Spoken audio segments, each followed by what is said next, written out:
Հայասա Ազզի բարև ձեզ։ Այսօր խոսելու ենք հին աշխարհի մի շատ հետաքրքիր ու խորհրդավոր պետության մասին՝ Հայասա Ազզի։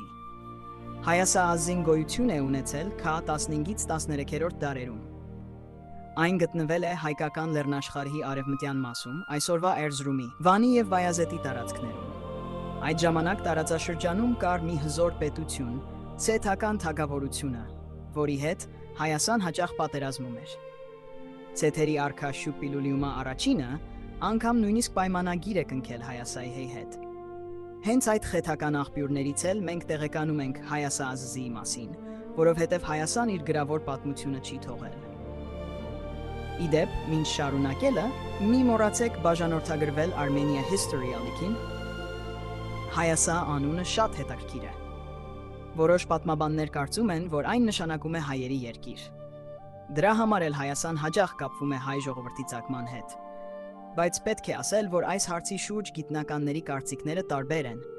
եւ բոլորը միանշանակ չեն համաձայնում։ Հայասա Ազզիում հայտնի են մի քանի արքաներ, օրինակ Քարնին, Մարիան եւ Հուկանան։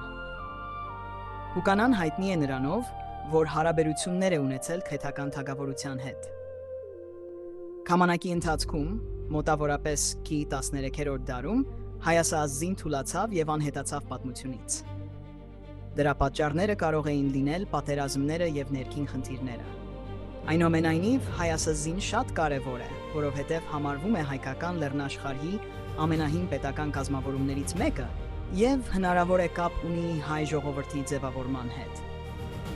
Շնորհակալություն դիտելու համար մի մոռացեք բաժանորդագրվել Armenia History ալիքին եւ սպասեք նոր պատմական տեսանյութերի։